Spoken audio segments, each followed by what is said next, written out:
सुन रहे हैं रेडियो जिंदगी theatre. The views, opinions, and statements expressed in the following program reflect the views of the program contributors and do not necessarily reflect views of CAB Broadcasting LLC and its managements or its sponsors. All your views matter.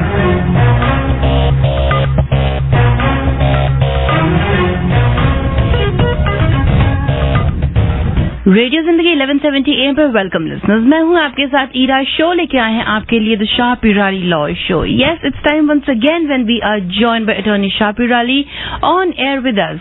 Attorney Shah Pirali is the founder, president and managing attorney of the Shah Peerally Law Group, which is based right here in Newark. He is a member of the American Immigration Lawyers Association as well as the State Bar of California.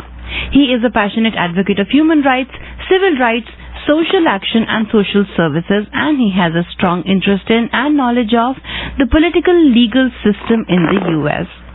He formed his law group to work on the causes that he feels most ardently about.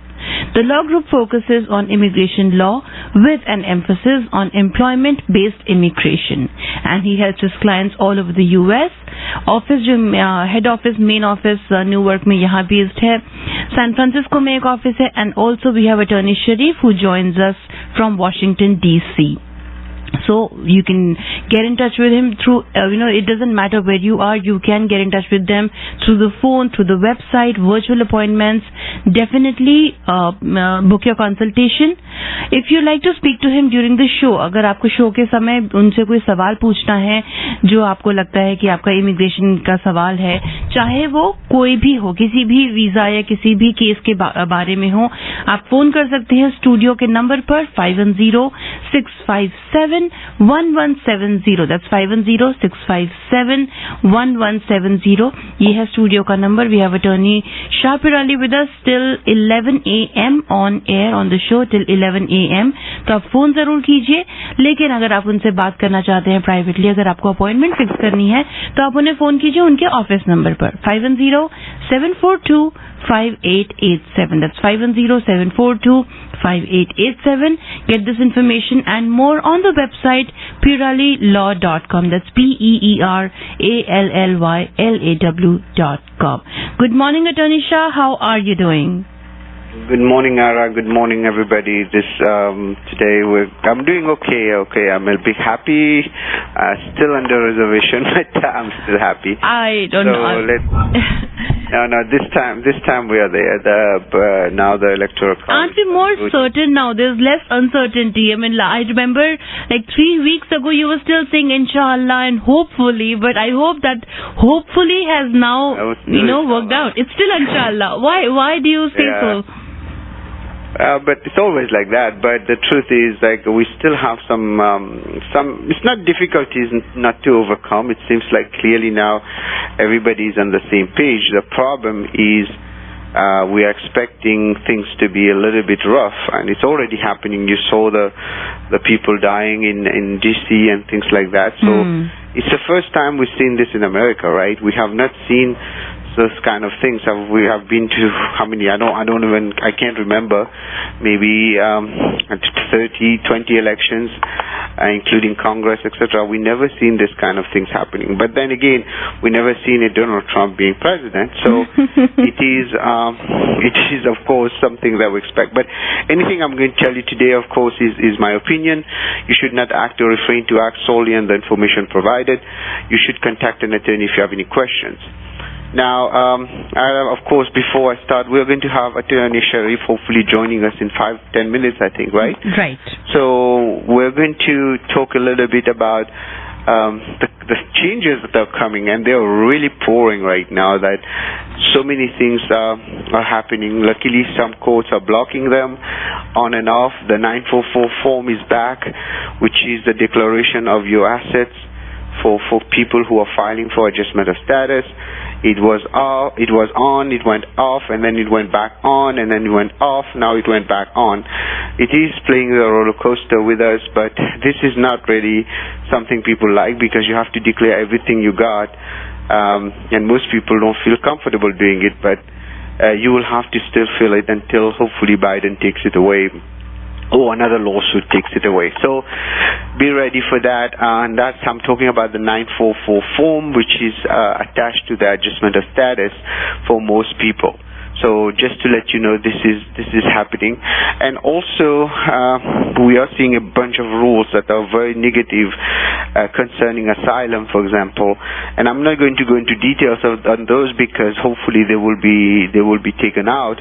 But in the meantime, it's going to make cases very difficult for people who are going on asylum, filing an asylum case at the present time, etc. And this is going to be another headache for people, for the immigrants. And now, of course, we are seeing also a lot of things happening, in fact. And one thing that people didn't really pay attention, well, people did pay attention, but maybe they didn't attach it to immigration, is the hacking of the computers that happened. And they are saying Russia did that. I'm not so sure it's Russia, but whoever did it pretty much got into the DHS server, and the DHS, Department of Homeland Security, controls most of the immigration cases. And that's kind of a little bit worrisome because we don't know how much damage is there, and that might cause delays on the cases. And a lot of people are not worried about that because they didn't really attach, basically they didn't really kind of make the correlation between the two. But we have to be ready for that. Because we don't know how much damage was done by the hackers in the past, I think last week or so. So be ready for another delay probably on your cases. Hopefully it won't happen, but it's better to be safe than sorry. The good news is that we're expecting President-elect Biden, or President Biden now, hopefully the first 100 days is going to reverse many of those laws that really made life a nightmare for the past 4 years. And beyond, probably. Some of them he might not be able to reverse, but hopefully he will reverse most of them. The good news is hopefully we'll see H4EAD still holding unless we see groups like Safe Job USA which are going to get more aggressive now, pretty much kind of putting pressure to actually remove the H4EAD. And that will be another headache that we will have to deal with. And hopefully we will have now a good government fighting for it. But definitely Biden is going to have a lot on his plate. And also a lot of people are counting on, I think, the SR 365, if I'm not mistaken on the name. They are hoping that this will be the actual way to really kind of make things happen for them, because it is supposed to make all the dates current, and we have seen it going only through the Senate. That means the House has to check it, pass their own versions again, and then ultimately go to the president to sign. Now the question is that will President, I don't know who's going to get it on their table, either Trump or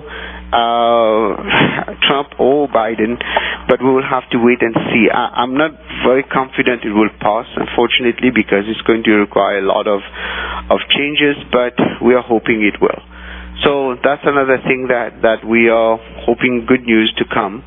But the main thing today we're going to discuss, of course, I'll have Sharif with me. We'll talk mostly about EB1, national interest waivers, and ultimately the other option where people kind of look into O1 visa, etc. The reason we're going to discuss about that because more and more we're seeing that the EB1 and the national interest waiver gives a lot of advantages to people. For one, it is a self-petition. That means you don't need an employer. And right now, with the way the job market is going, as much as we are hoping there will be a relaunch of the economy, a lot of jobs will not be that available immediately. And in the meantime, if you have either the EB1 or the national interest waiver, since it is a self-petition, you will be able to at least have possibly an adjustment of status because the dates are mostly current, and least that will keep you here in the U.S. until you get a work permit and ultimately, of course, find a job. Easier on an EAD to find a job than to find a job just like that, trying to get the H-1B, etc. So now, ladies and gentlemen, we're going to talk, of course, about the political climate also with Sharif and what are we expecting. We discussed about that last time, but at the same time, we're going to see a lot of things happening. Is Sharif there? Yes, he is. Oh, Sharif. Hey, Assalamu alaikum. Are you there? Walaikum salam. How's everything? Everything's great. How are you? I'm doing well. So tell us, Sharif, what's going on first? Excuse me. I'm talking about it. So what happens now? Trump's still going to be president? I'm just kidding. So God help us if that's the case. It's a good thing you choked then. Right? There was all this march, and I don't know if it is true or not. They were talking about Texas is talking about now seceding, basically getting out of the Texit, they call it. I don't know if that's good or bad, but yeah. No, like Brexit, it should be probably Trexit, Trexit. Yes. Wow. Trexit, yeah, probably, exactly. So tell us, Sharif, what's going on your side there? Well, I mean, I think that you're right. All the attention is going to the changes taking place with the government and what kind of impact that's going to have on the immigration situation. We are very confident that everything is going smooth despite the, I would say, fits that, Trump is having on Twitter, and it's almost like the toddler who doesn't get his way and just cries out.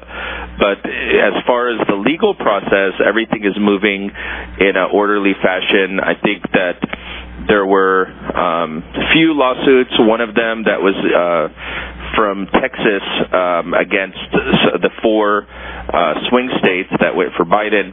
Went to the Supreme Court, and the Supreme Court threw it out without even looking at it. And actually, it was Trump's appointed justices that threw it out. So that just shows you how far-fetched their legal challenges are. So for those of you that might be, not following every single turn of events, I think that you can rest assured that January 20th, you'll have a new president, Joe Biden, and Vice President Kamala Harris. The Electoral College.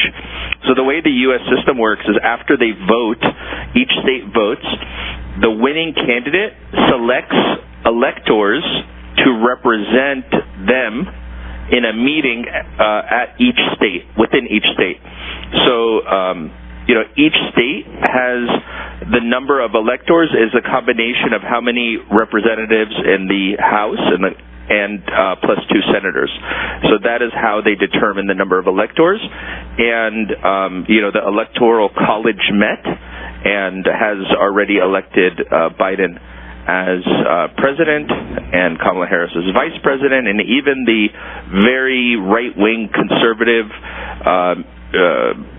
head of the Senate, the majority leader of the Senate, Mitch McConnell, congratulated Biden. So it is a foregone conclusion, and anything that you're seeing in Fox News or Twitter is just baloney at this point. Exactly. Well, that's the whole thing, is that the whole system is a messed up system, to be honest, because the whole Electoral College system was set after the Civil War, basically, kind of to protect the slave masters, because they were worried they would lose power. And now this is still biting us. If you look at the popular vote, if that was the case, Biden won almost by 10 million, I think, if I'm not mistaken. Yeah. So it is really kind of, I'm hoping now Georgia is going to decide everything. So just to let people know, if Georgia changes the Senate, then definitely the Democrats will have the majority, and I hope they will do some good stuff if they get it. And it looks like Georgia is going on that way. What still the problem, of course, is there's denial, because a lot of people are still in denial, and that will create problems. But let's go back to immigration, Sharif, now, because we've been talking about this election. It's like one person was saying, I think I was saying the same too. I think Biden won almost 60 times, counting how many times Trump lost, actually. Yeah, exactly. including all those lawsuits. And we don't hear about Rudy anymore. We are hearing about this other lady who is trying to file another lawsuit right now, but I forgot her name. But she's really out of it. Well, Rudy's in the hospital with COVID, so he's not doing too good. Yeah, I don't know if that's true. I think he's just running away. So let's put that on the side, because I think this is going to be another issue. But Attorney Shah, we have a caller here who'd like to speak to you. Sure. Hello, you're on air with Attorney Shah and Attorney Sharif. Hi, Mr. Shah. Hi, Mr. Sharif. First of all, thank you very much for doing this and providing this service to the community. So, thank you. My question is, now I'm thinking of, sponsoring my parents to bring them over here to fight for their green card. But then during the Trump administration, they were trying to, do away with this, category of visa.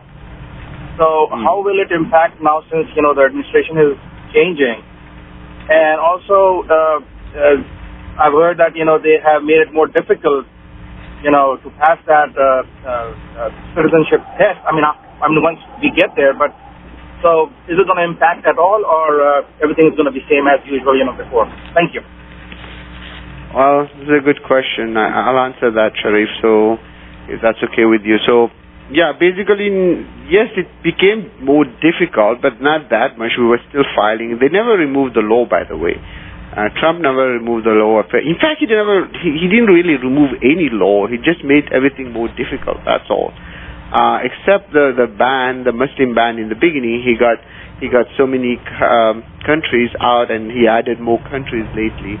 But the truth is, he didn't really change any of those laws we found, because those were mostly passed by Congress, so it was very hard for him just to take them out.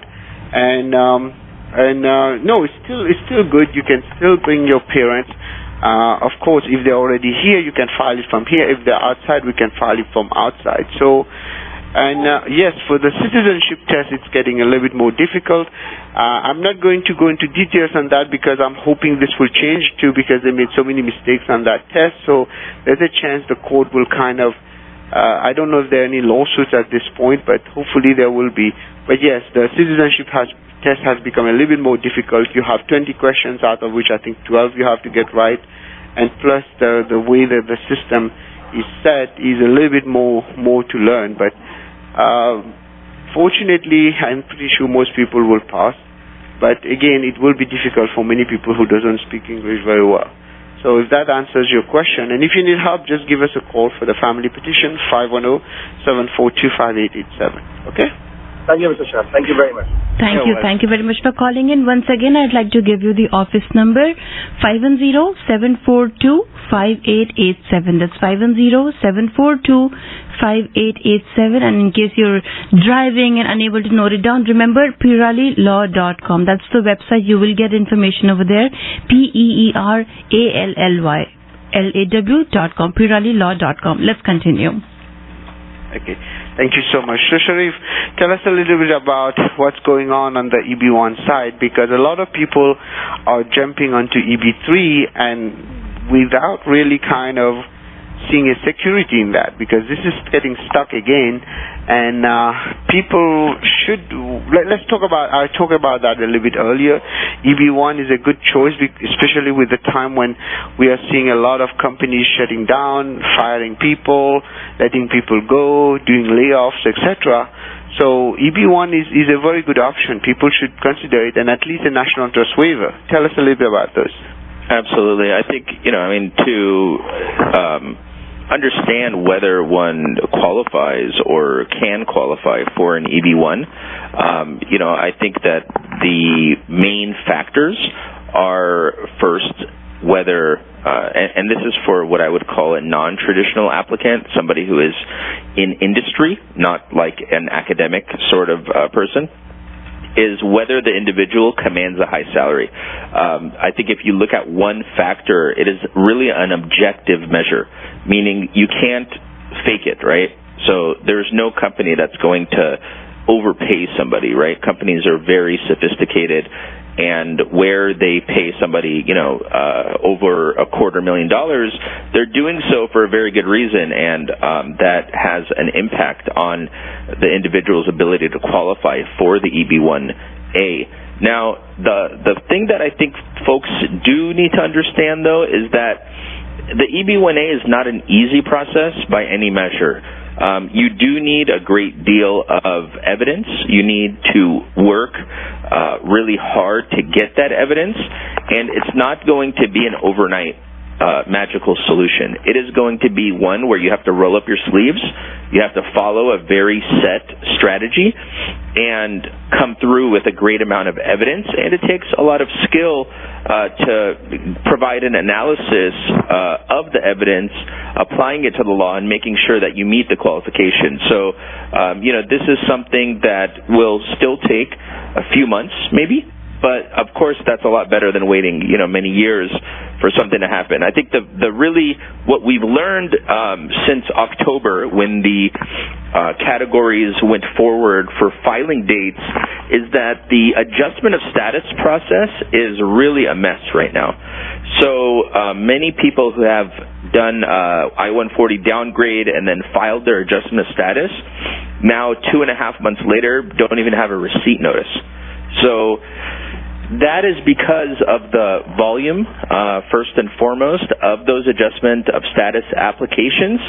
And the reality is that was a big money grab because, there's not any foreseeable, date where that will actually result in a green card. That is why we have advocated anybody who is doing a downgrade to EB3 that they file a EB2 national interest waiver, because it very well may be the case that the EB2 dates will give you a better route to a green card, even though the filing date for EB3 has advanced, because you're going to have so many applicants within the EB3 category with adjustment of status that they're never going to be processed. And it's just going to sit pending in limbo for many, many years. Best case scenario is that an EAD card, advanced parole as well, combo card, will be issued, but you're still in a limbo situation. You're still going to need an employer sponsor, whereas if you're filing with an EB2 national interest waiver, you have the security of it being self-petition without the requirement of a job offer or an employer. So when that date does become current, then you can use it for adjustment of status. And then obviously the best solution would be to get approved through EB1. Now, one thing that I think there's a huge misconception about is that you need to be an academic or an maybe postdoctoral researcher in order to file EB1A. That is completely and totally false. There's actually a different category for academics and researchers. It's called EB1B. That is a category specifically for outstanding researchers and professors.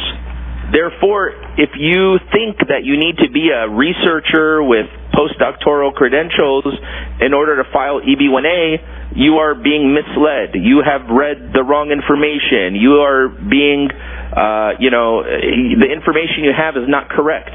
You need to consult with somebody that knows what they're doing, because the EB1A category is about whether or not you land within the highest percentage of professionals or technologists or even entrepreneurs within your specific field of endeavor. So it is about your field. You can be a product application creator, you can be a database administrator, you can be an engineer, you can be in oil and gas, you can be in mining. Really, the field that you're in is not so much the question. The question is, where do you stand within your field? That is the question. And one thing that we like to do is give a very specific definition for the individual's field, the area of endeavor that they are involved in, because that is what will allow you to make the argument that you have risen to a high level within your field. And that is really what the EB1A is all about. For example, if I'm going to argue that I'm among the very best within my field, the question is, what is my field, right? Okay, well, I'm an attorney, so is my field law? So if I want to prove I'm among the very best EB1A category person within the field of law, it will be very, very difficult, right? I may think very highly of myself, but realistically, individuals who are on the Supreme Court of the U.S. are also in the field of law. People doing, attorneys that have 50 years of litigation experience doing multi-billion-dollar litigations for, multinational corporations, they are likewise in the field of law.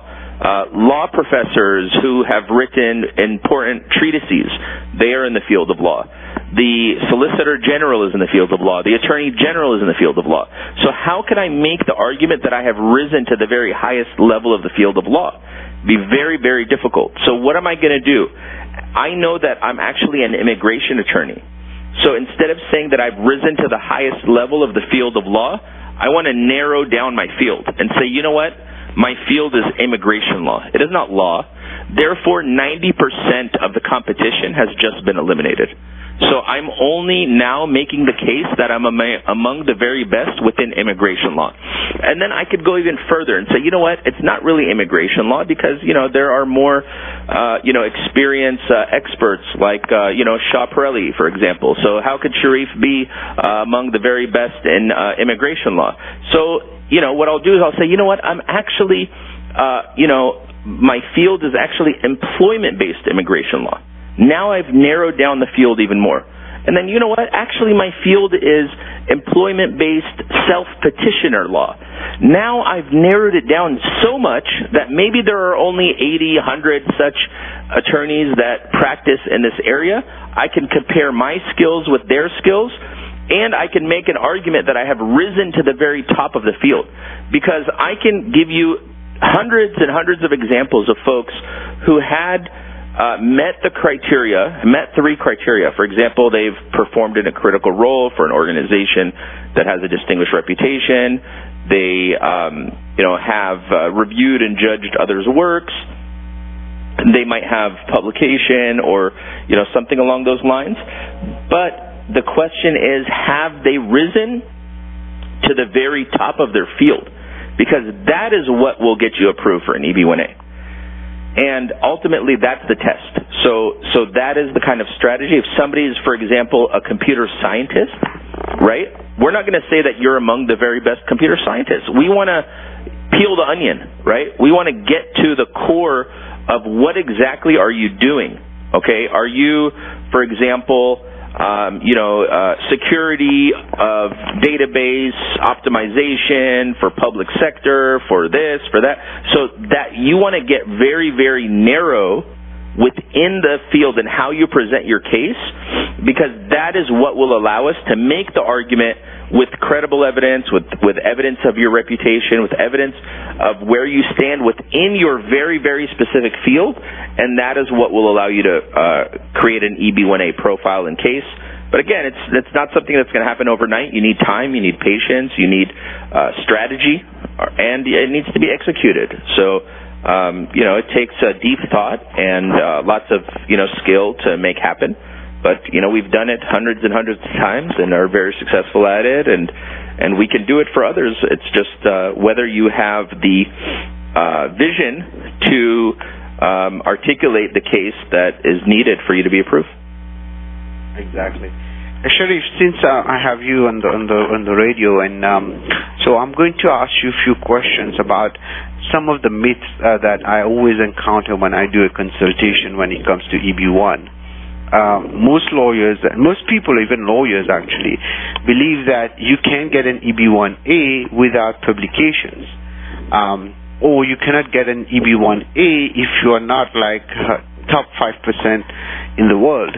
So we know these are myths. Of course, it helps if you have it, but publications by itself will not get you an EB1, and no publications also might get you an EB1. Tell us a little bit about this.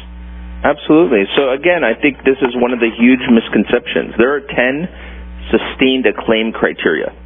Those sustained acclaim criteria include authorship of published scholarly articles, right? So if you've published scholarly articles or even articles in a trade magazine, that is one element, that is one criteria out of 10. Now, if you have not fulfilled that criteria, there are 9 other criteria that you may have fulfilled. So, for example, you may have performed in a critical role for an organization that has a distinguished reputation. You may command a high salary. You may have original contributions of major significance to your field of endeavor. You may have reviewed and judged the work of others. You may be a professional. You may be a member of a professional organization that requires outstanding achievement of its members as judged by national or international experts within your field of endeavor. There may have been media mentions about you. So those are just the tip of the iceberg. But the idea that if you have not authored, published material, you are not individual of extraordinary ability is ridiculous. It is completely and totally ridiculous. It may be that it may never have, it's not part of your job. So, for example, somebody like, and again, this goes to the 5% or 3% top people in the world. Well, like take, for example, somebody like Bill Gates, right? And he may have, I think he's written books now and whatever, but let's just say earlier in his career, maybe he never published a scholarly article. Does that mean that, he never qualifies for EB1A? I'll give you a better one. The wife of Trump, what's her name? Melania Trump. Melania Trump actually got an EB1A. She came to the U.S. on an EB1A because she was a model. And as a model, she had articles written about her. So she got media articles. She worked in a critical role for important modeling agencies, right? So she got critical role. She commanded a high salary because she was earning big money. Do you think that woman ever published a scholarly article? Yes, she did. Now, and then the other point, really quick, is about just being at the top of the whole world. A lot of people get discouraged when they look at EB1A because, people out there describe it as some kind of Einstein visa or you need a Nobel Prize or something. That is a confusion for people that are not reading the entire law. What it says is if you have a national award comparable to a Nobel Prize or an Oscar or an Academy Award or some major unbelievable prize that only a top percentage of people get, if you have that, then the analysis is over. Just show us your Nobel Prize and take your EB1A approval. Now, if you do not have that, then you go through the normal process of demonstrating that you're going to benefit the U.S., that you have sustained national and international acclaim that's recognized in your field of endeavor, going through the criteria, performing in a critical role, having lesser national awards, having professional membership in an organization, having review. So if you do not have a Nobel Prize or a huge award, that is just one shortcut that you're not eligible for.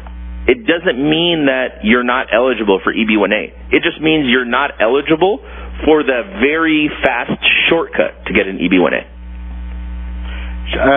Sharif, let's talk about, since you were talking about Melania Trump, just not taking her as an example, but many people think in terms of they have to be in certain academic kind of area to get an EB1.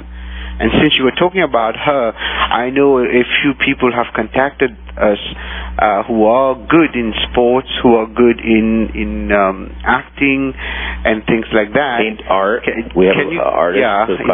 Yeah, exactly. Give us a little bit some example, because I know a lot of people in the community are very good.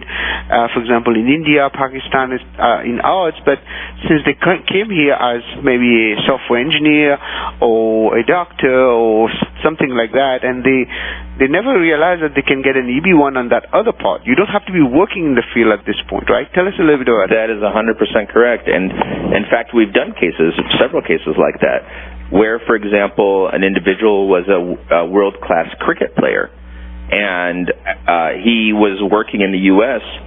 as a software engineer, but we were able to file an EB-1A as an athlete. Now, there's and likewise artists, somebody who does paintings and all those kinds of art shows, they've been able to get EB-1A approval while also working in a normal job on an H-1B that had nothing to do with the artistic skill set that they had.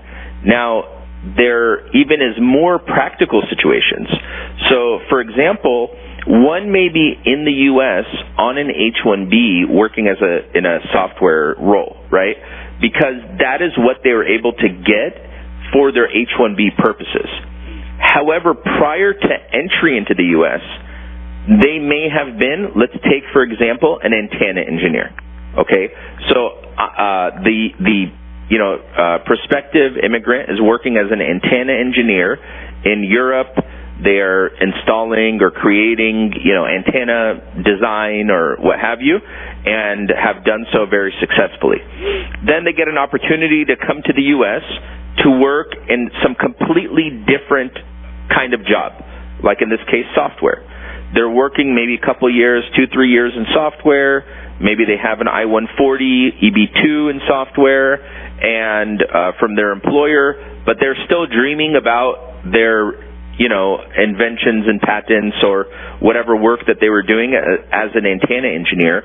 We can actually file their self-petition EB-1A or even a national interest waiver under the skill set of antenna engineer, regardless of their existing I-140 and H-1B at working as a software engineer, and it has no impact on their H-1B because the application that we are making for EB-1A is a prospective argument, meaning if you grant us this visa, the applicant will work as an antenna engineer in the future. They are not working as an antenna engineer today. And that is, again, a very successful route that we've done many, many times. So it doesn't have to be like the very extreme cases of somebody's, working in software, but we're doing, their application as a cricket player or, golf or tennis or whatever. But it could just be that they're working as, a hardware engineer, but they want to file EB-1A as a software application designer. Or they're working on, graphic design, but they want to do something else. So even those differences can be exploited and utilized for the EB-1A. And we've done that many, many, many times, actually. It's actually more common than one would imagine because so often, because of the backlog situation and the limitations on folks, they are working outside of their most, best skill set. For just to maintain their status, so we're able to resolve a lot of those problems. Exactly. This is a part that we have never really kind of gotten too much in. We have not discussed too much on air, where people have other opportunities than their present job to qualify for an EB-1. And also probably for national interest waiver is the same thing, right? So yeah.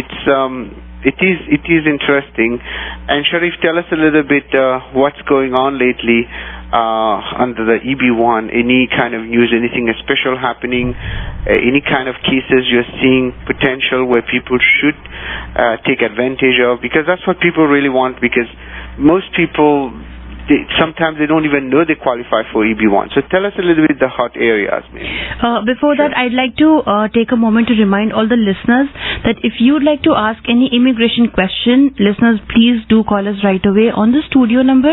आप phone कर सकते हैं on 510-657-1170 पर. ये है studio का number 510-657-1170. Call us and ask us any immigration related question. Attorney Shah and Attorney Sharif are on air with us for 15 more minutes. आप phone कीजिए. Otherwise, if you'd like to get in touch with them after the show directly on their office number, you can call on 510-742-5887. 510-742-5887 or make a virtual appointment and speak to them over the phone. Get all this information and more information about their practice on the website peerallylaw.com. That's PEERALLYLAW.com. Let's continue. Thanks so much. I think that the most recent phenomenon that I've seen, and this is sort of related to what we were just talking about, are folks who are in a postdoctoral framework.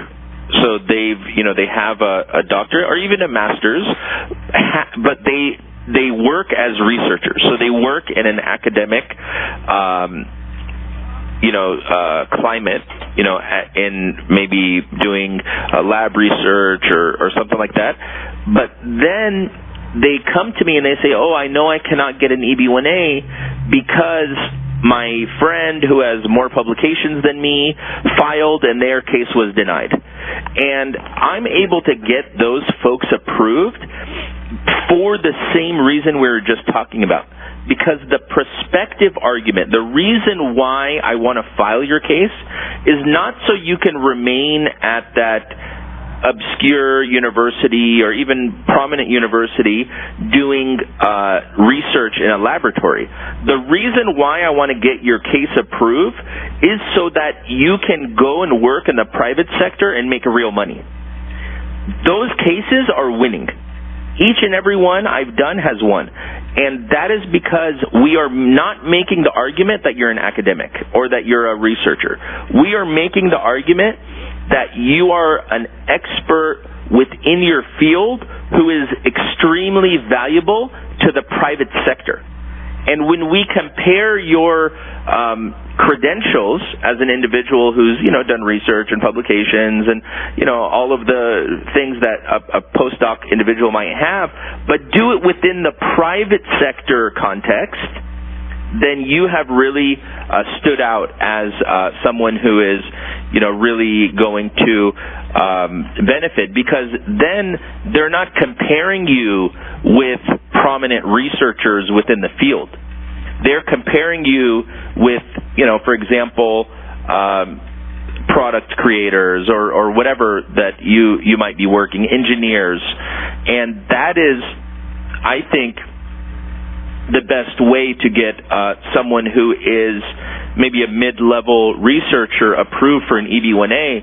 And so many people come to me and they say, "Oh, I only have 90 citation, I only have 60 citation, I've only published 4 articles, but I'm working in this lab for this professor. Can I get an EB1A?" And my first question is, well, what do you intend to do? What is your plan? And 9 times out of 10, nobody wants to sit there and make $55,000 a year doing research with mice and rats and whatever. They want to go and make real money out in the private industry. And those individuals that want to go out and make real money, but they are stuck in the university situation and they feel like they don't have the credentials to compare with other professors or researchers in that field, what we can do is present a case in a different field of endeavor that you are actually interested in filing under. And that is really an excellent way for you to get your freedom and not have to be stuck in the situation that you're in, particularly folks who are in academic H-1Bs, because you are there because you're exempt from the H-1B filing cap and don't feel like you have flexibility, but the EB1A is a great way to get you that flexibility. Definitely, that's exactly what we're talking about. And for people who need our help, feel free to reach out, 510-742-5887. The website to check is Peerally Law, PEERALLY.com.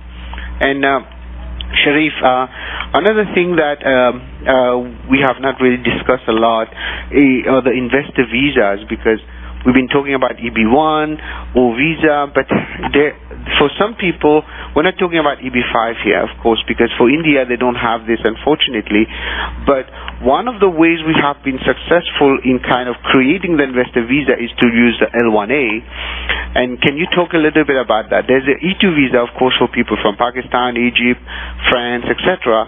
But since most of our listeners are from the subcontinent India, we are going to talk a little bit about how an L1A can effectively be used to be used as an investor visa, kind of. Can you tell us a little bit about that? Yeah, definitely. I think, even for people thinking about a startup situation, an L1A can be a really great tool. What you have to do is you have to have an organization already established outside of the U.S. So let's take the example of India and have work.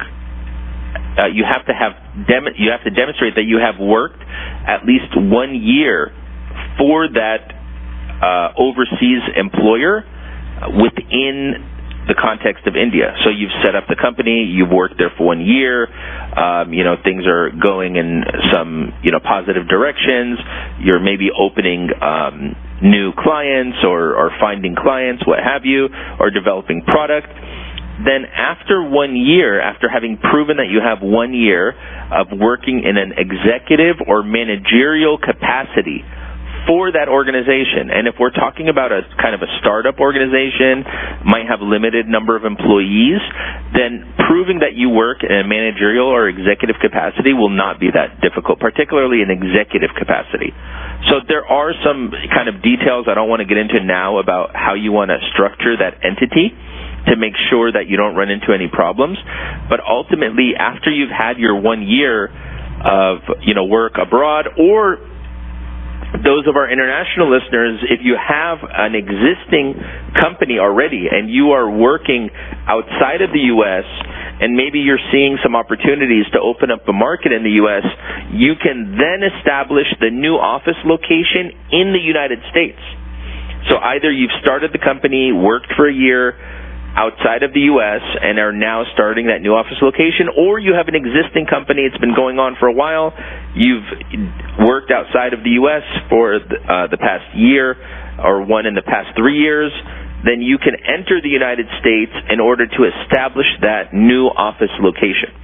And they will give you only an initial 1 year on the L1, but as soon as you establish that, you can apply for an additional 3 years and then a subsequent 3 years for a total of 7 years on the L1A. The beauty of the L1A is that as soon as you've basically established the U.S. entity, it is performing, things are going okay, you could show a real operating business. You can then apply for an I-140 under the EB-1 category, which is EB-1C, as a multinational manager or executive, and get your green card.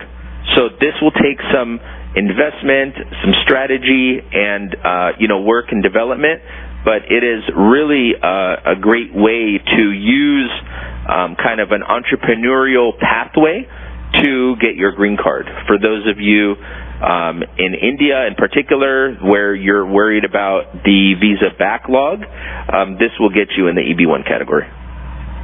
Yeah, this is the part which is interesting I didn't mention in the beginning, but the L1A leads you to the EB-1C, which is a faster process. And a lot of people kind of focus on, because they get all those big seminars on EB-5, invest $500,000, $1 million. As I said before, I don't really kind of trust the EB-5 because a lot of things happening there. But it's true, it does happen. But you have a better chance with an L1 and ultimately even an EB-1C directly. That's another thing people have to know, Sharif. You don't have to be an L1A to file for an EB-1C. That's correct. You don't have to be there. So if the company is already established, can someone just come and then not come, we could just file straight an EB-1C from India to here, right, if the company is already established? Yeah, so what we look at in those cases is what is the nature of the company in the U.S. The petitioning organization, the U.S.-based company, can file your EB-1C straight away as long as you are working in a managerial or executive capacity for a company that has what's called a qualifying relationship with the U.S. organization. So that could be an affiliate company, it could be a subsidiary, a parent, and as long as you have that qualifying relationship between the two organizations, you work for the organization abroad for a minimum of 1 of the 3 years preceding your entry into the U.S., that organization, that qualifying, that holds the qualifying relationship with the company that you work for overseas can file for your I-140 EB-1C. And that, again, without even going through an L-1A process.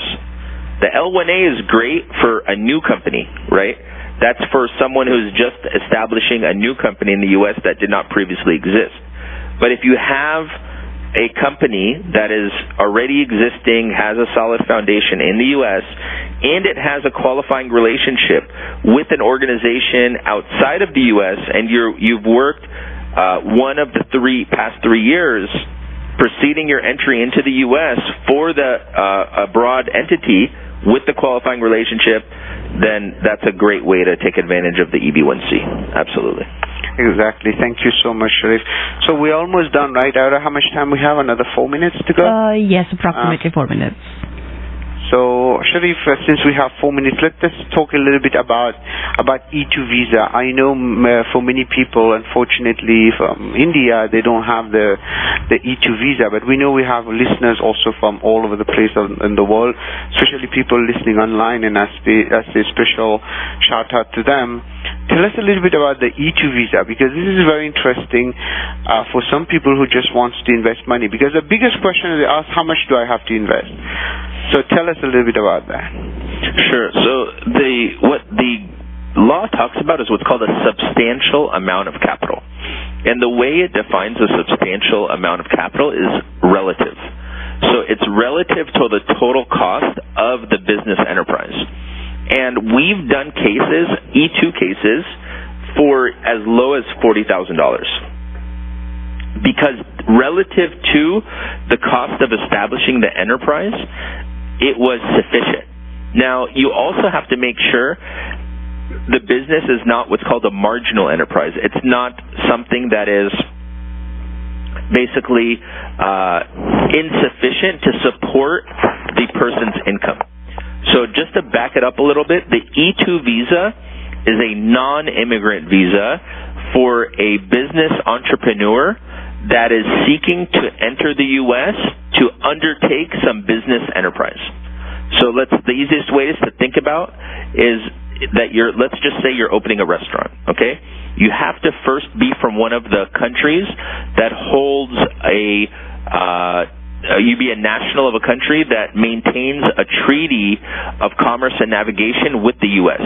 I think you named, Pakistan, Bangladesh, Australia, Canada, UK are all treaty enterprise countries, Egypt and Jordan, and you're entering the United States to develop and direct the investment enterprise.